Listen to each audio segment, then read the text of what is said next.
Docetismo, a negação da humanidade real de Cristo e o escândalo da encarnação.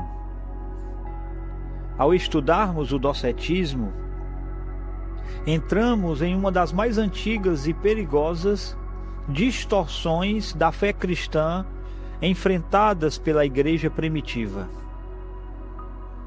Diferente de heresias posteriores, mais sistematizadas filosoficamente, o docetismo surgiu muito cedo dentro do ambiente cristão e atingiu diretamente o coração da mensagem do Evangelho. A realidade da encarnação do Filho de Deus. O termo docetismo deriva do verbo grego dokel, que significa parecer ou aparentar. Os docetas ensinavam que Jesus apenas parecia possuir corpo humano verdadeiro, sofrimento verdadeiro, humanidade real.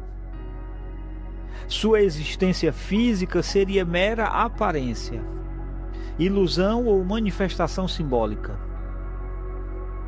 A controvérsia tornou-se absolutamente decisiva porque a igreja compreendeu rapidamente que, se Cristo não assumiu verdadeiramente a humanidade, então não houve verdadeira redenção da humanidade.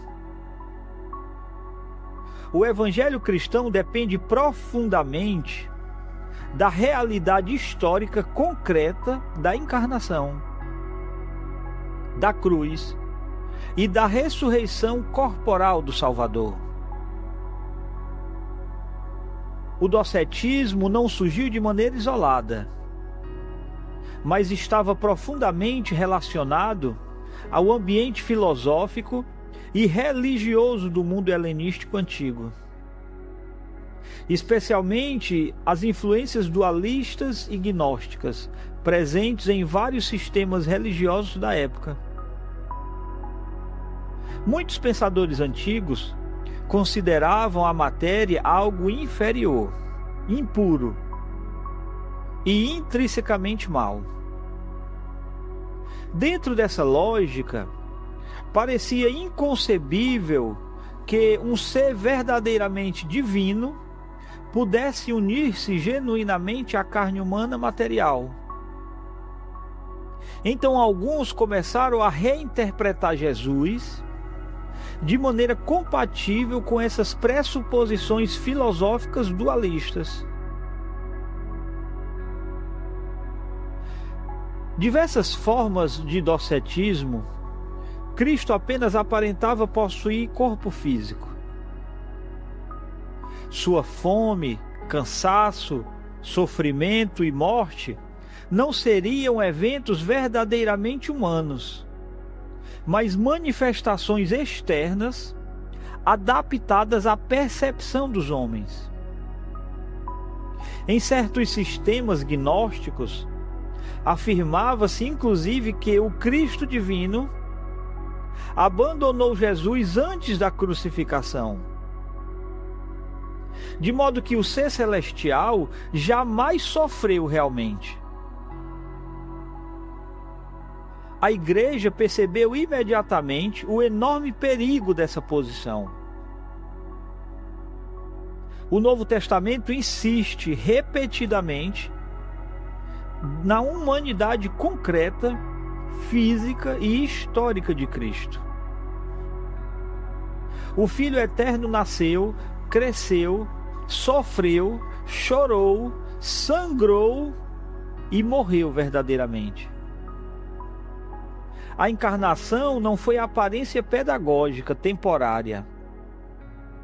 Foi união real entre o Filho de Deus e a natureza humana. O próprio apóstolo João parece combater tendências docéticas já no primeiro século. Em sua primeira carta, ele enfatiza vigorosamente a realidade física da encarnação. Ele escreve: o que vimos, o que vimos com os nossos próprios olhos, o que ouvimos, o que contemplamos e as nossas mãos apalparam. Então essa linguagem possui força extraordinária. O apóstolo João insiste na experiência concreta, sensível e histórica da convivência apostólica com Cristo. Jesus não foi ilusão espiritual ou manifestação aparente. Ele foi homem verdadeiro, presente no mundo real.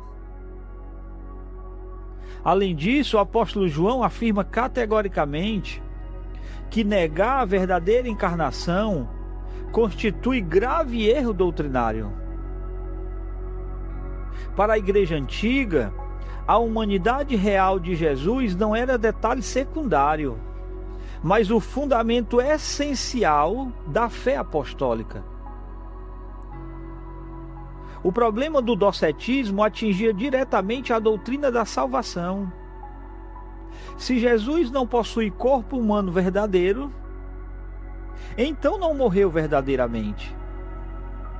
Se não morreu verdadeiramente, então não houve expiação real pelos pecados. A cruz torna-se símbolo vazio, não sacrifício histórico redentor. A igreja compreendeu profundamente que a redenção exige participação real do Filho de Deus na condição humana. Jesus precisava assumir verdadeiramente a humanidade para obedecer em lugar dos homens, sofrer em favor dos homens e vencer a morte dentro da própria natureza humana caída. Outro aspecto profundamente importante dessa controvérsia está relacionado à dignidade da criação material. O docetismo refletia visão extremamente negativa da matéria e do corpo humano. O cristianismo bíblico, porém, afirma que o mundo material foi criado bom por Deus. Embora a criação esteja corrompida pelo pecado, ela não é intrinsecamente má. A encarnação torna-se precisamente a suprema confirmação da bondade fundamental da criação. O Filho Eterno não desprezou a natureza humana. Ela foi assumida. Deus entrou verdadeiramente na história material, santificando a própria realidade humana através da encarnação. A luta contra o docetismo também fortaleceu profundamente a doutrina cristã da ressurreição corporal. Se a matéria fosse essencialmente má, então a esperança cristã consistiria apenas na libertação espiritual da alma. Mas o Novo Testamento proclama ressurreição real do corpo e renovação da criação inteira. Outro aspecto importante dessa controvérsia foi a relação com o sofrimento. Muitos sistemas docéticos tinham dificuldade em aceitar que o Filho de Deus pudesse sofrer verdadeiramente. Parecia incompatível com transcendência divina imaginar Deus entrando plenamente na vulnerabilidade humana. O Evangelho cristão proclama exatamente esse escândalo glorioso. Deus entrou no sofrimento humano para redimir seu povo. A igreja antiga percebeu que negar a realidade do sofrimento de Jesus destrói profundamente o consolo cristão. Os crentes possuem Salvador que conhece verdadeiramente a dor, a angústia, a morte. Sua compaixão não é distante ou teórica. Ela nasce da participação real na condição humana. A controvérsia docética também influenciou fortemente o desenvolvimento dos credos cristãos antigos. Declarações como o credo apostólico enfatizam repetidamente a historicidade concreta da vida de Cristo. Nasceu da Virgem Maria, padeceu sob Pôncio Pilatos, foi crucificado, morto e sepultado. Essas afirmações não são meros detalhes narrativos. São defesas contra qualquer tentativa de espiritualizar excessivamente o Evangelho. A tradição cristã posterior continuaria combatendo tendências docéticas sob diversas formas. Frequentemente, ao longo da história, surgiram espiritualidades que minimizavam excessivamente a importância do corpo, da criação material e da humanidade concreta de Jesus. Posteriormente, a tradição da Igreja manteve firme a continuidade com essa herança da Igreja antiga. A Reforma Protestante reafirmou vigorosamente a realidade histórica da encarnação, da cruz e da ressurreição corporal de Jesus. Os reformadores compreendiam que o Evangelho não é mito espiritual abstrato, mas intervenção concreta de Deus na história humana. O estudo do docetismo permanece extremamente atual, porque tendências semelhantes continuam aparecendo em diferentes formas de espiritualidade contemporânea.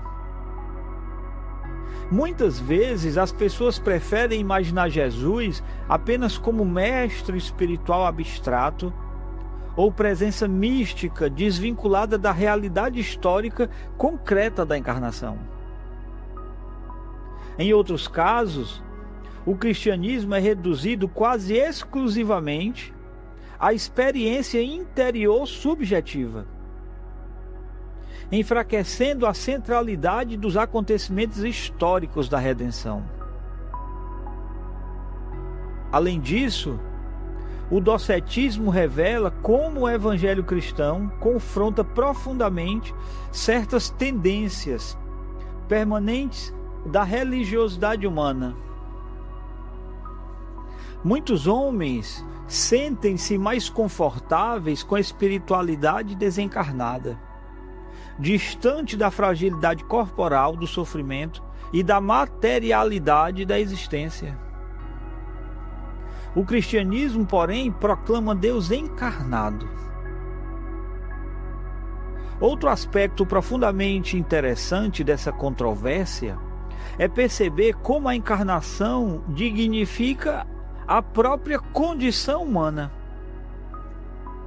O Filho Eterno assumiu verdadeira humanidade sem pecado. Isso significa que o corpo humano, a vida cotidiana, o trabalho, o sofrimento e a existência histórica concreta possuem significado profundo diante de Deus. A batalha contra o docetismo também protege a esperança cristã da ressurreição final, porque Jesus assumiu o corpo verdadeiro e ressuscitou corporalmente. Os crentes aguardam redenção integral da criação, não mera fuga espiritual do mundo material. Além disso, a realidade da humanidade de Jesus torna possível sua função como mediador perfeito. Ele representa verdadeiramente os homens diante de Deus, porque compartilha plenamente da natureza humana. Como afirma a carta aos Hebreus, ele tornou-se semelhante aos irmãos em todas as coisas, exceto o pecado. A controvérsia docética nos lembra ainda que o cristianismo é religião profundamente histórica. A fé cristã repousa sobre eventos reais ocorridos no tempo e no espaço. O Filho de Deus entrou verdadeiramente no mundo, viveu entre os homens, sofreu sob a autoridade romana concreta, morreu fisicamente e ressuscitou corporalmente. A Igreja Antiga compreendeu que abandonar essa historicidade significaria destruir o próprio Evangelho. O cristianismo não anuncia mera ideia espiritual eterna. O cristianismo anuncia a intervenção concreta de Deus na história humana através da encarnação de seu Filho. Por isso, a batalha contra o docetismo tornou-se absolutamente fundamental para a preservação da fé apostólica. A Igreja confessou continuamente que Jesus é verdadeiro Deus e verdadeiro homem. Como eu aprendi no bacharel em teologia, plenamente Deus e plenamente homem. Sua carne era real. Seu sofrimento foi verdadeiro. Sua morte foi histórica e sua ressurreição corporal inaugurou nova criação.